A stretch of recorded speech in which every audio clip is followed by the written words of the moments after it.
여러분 영화 좋아하시죠? 영화를 보면은 우리가 이제 주인공들의 얼굴 표정이나 몸짓을 통해서 이 주인공이 지금 어떤 감정을 느끼고 있는지를 같이 공유를 하게 되는데요. 특히 이제 해리포터나 아니면 이런 애니메이션 같은 경우에는 현실에서는 우리가 겪을 수 없는 체험을 간접적으로 우리가 할 수도 있습니다. 네. 그럼 이제 그런 거를 할 때 우리가 간접 체험을 할 때 우리 뇌에서는 이 주인공이 어떤 느낌을 느끼고 있는지를 굉장히 열심히 그리고 굉장히 빠른 속도로 많은 정보를 받아들여서 상상을 하고 공감을 하게 되는데요. 사실 인간이 공감을 하는 거는 그렇게 특별한 일은 아니에요. 왜냐면 야생에서도 많은 사회적 동물들이 공감 행동을 하거든요. 그리고 서로 감정을 공유를 합니다. 근데 그거는 이제 공감 능력이 생존에 도움이 되기 때문이거든요. 그래서 사회적 동물들 같은 경우에는 이런 식으로 서로 다양한 공감 행동을 보이게 되는데 한 예를 들자면 이제 그게 왜 생존에 도움이 되냐면 어떤 환경에 위험한 요소가 있을 때 예를 들어서 포식자로부터 도망을 가야 된다거나 어떤 위험한 거를 두려워하고 피해야 된다는 걸 우리가 배워야 되잖아요. 그런 거를 다 직접 경험을 해서만 배울 수 있다면 몸이 남아나지를 않겠죠. 그래서 옆에 있는 사람이 경험을 하고 아프거나 괴로운 경험을 하는 거를 보고 우리가 간접적으로 저거는 무서운 일이구나, 나는 저거를 앞으로 피해야겠다, 이런 거를 배울 수 있는 능력인데 그런 과정에서 꼭 필요한 게 공감 능력이거든요. 그래서 공감 능력은 생존에 도움이 되고 많은 동물들이 가지고 있습니다. 그래서 이제 실험실 생쥐들도 굉장히 사회적인 동물이거든요, 우리처럼. 그래서 실험실 생쥐들이 공감 행동을 보이는데 저희 실험실에서는 그런 행동을 연구를 하고 있어요. 그래서 공감 능력이 뇌에서 어떻게 작동을 하는지 그리고 유전적으로는 어떤 일이 이루어지고 있는지 저희가 연구를 하고 있습니다. 그래서 실험실에서 이제 쥐를 두 마리를 같이 넣어놓고 쥐 한 마리한테만 전기 쇼크를 줘요.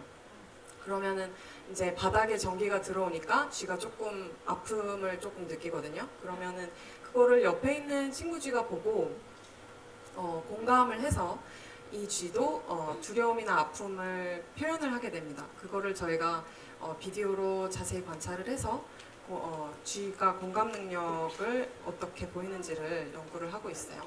근데 생쥐에서 이런 걸 하면 좋은 점이 뭐냐면 생쥐는 우리가 유전적인 정보를 굉장히 많이 알고 있거든요. 그래서 이제 서로 다른 유전자를 가지고 있는 생쥐들을 똑같이 키워서 똑같은 공감 행동을 테스트를 해봤을 때 이런 식으로 다른 공감 행동을 보이거든요. 그래서 어떤 유전자들이 생쥐의 공감 행동에 영향을 미치는지를 저희가 공부를 해보고 있고요.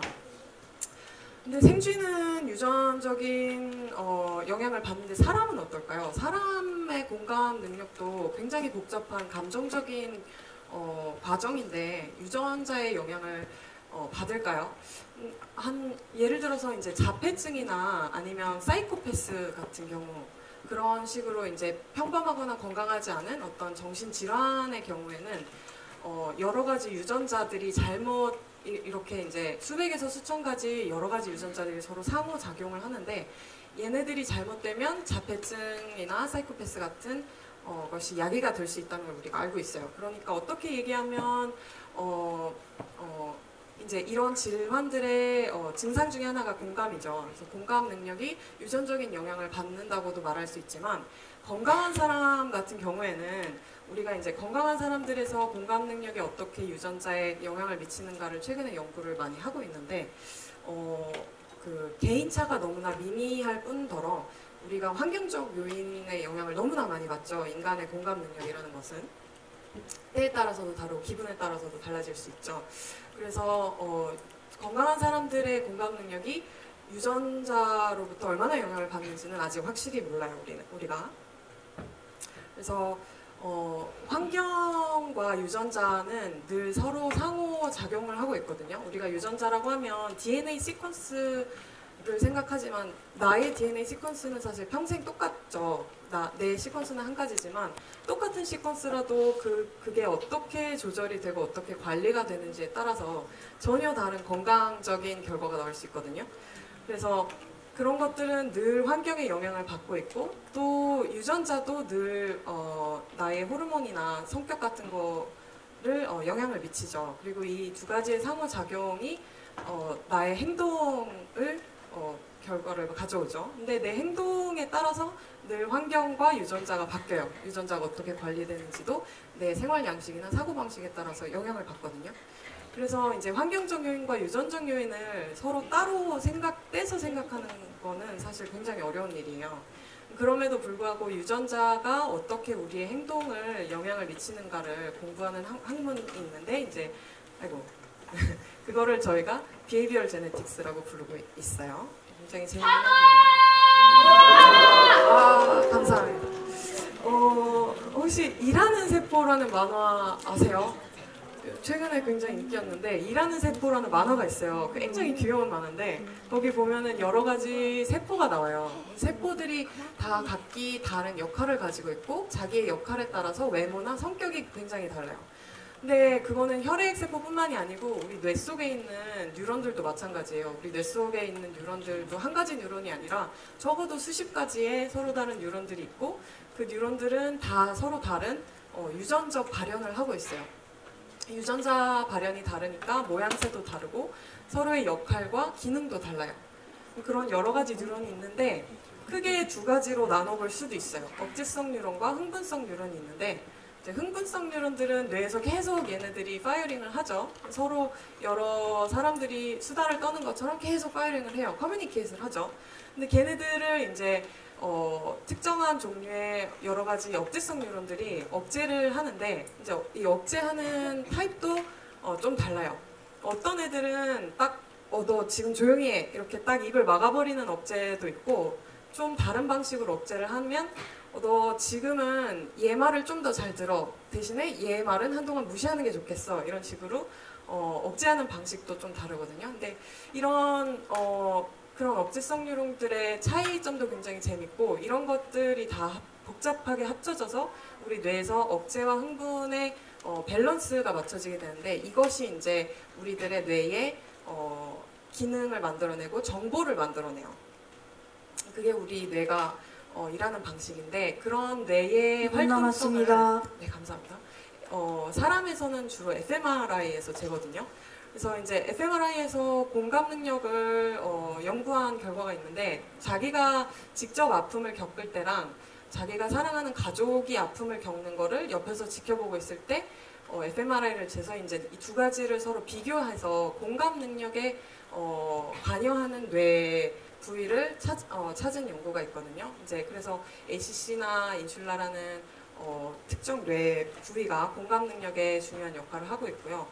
또 이제 광유전학이라고 옵토제네틱스라고 아시는 분들도 있을 수 있는데 이 기능을 쓰면은 아까 말씀드린 observational fear라는 비헤이비어에서 우리가 실시간으로 살아있는 쥐의 뇌에다가 빛을 쬐 수가 있어요. 그러면 이렇게 빛이 뉴런에 이제 비춰지면서 이 뉴런에 빛에 반응하는 단백질들이 있거든요. 그래서 특정한 뉴런들을 억제시키거나 활성화시킬 수가 있는데 그런 식으로 해서 이제 어떤 뉴런들이 공감 능력에 중요한 역할을 하는지 저희가 연구를 하고 있습니다.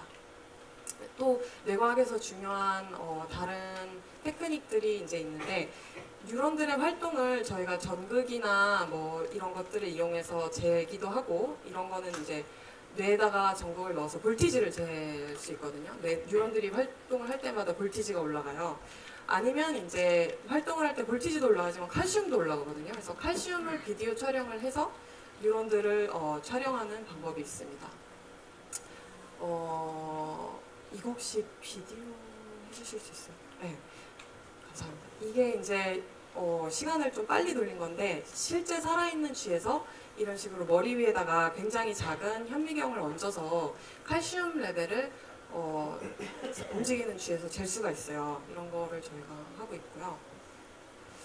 네, 마지막으로 이제 미국의 그 마야 안젤로우라는 시인이 있는데 이분이 하신 말씀이 사람들이 이제 너한테 네가 어떤 말을 했는지 어떤 행동을 했는지 잊어버릴 수는 있다. 그렇지만 네가 그들을 어떻게 느끼게 했는지는 절대 잊어먹지 않는다. 이렇게 말씀을 하셨거든요. 그래서 근데 사실 우리가 다른 사람의 감정을 바꾸는 방법이 사실 말과 행동이죠. 그래서 서로 교류를 하면서 행동을 하면서 늘 다른 사람의 감정, 이 사람이 내가 이렇게 말하면 어떻게 느낄까? 그거를 늘 생각을 하면서 인지를 하면서 살았으면 좋겠고요. 이거는 또 굉장히 비슷한 말이에요. 마음이 동하는 것은 기억에 오래 지속된다. 이거는 또 미야자키 하야오 감독이 한 말인데 네, 그런 것들을 상대방의 감정을 잘 생각하면서 공감 능력을 활용을 하면서 살았으면 좋겠습니다. 감사합니다.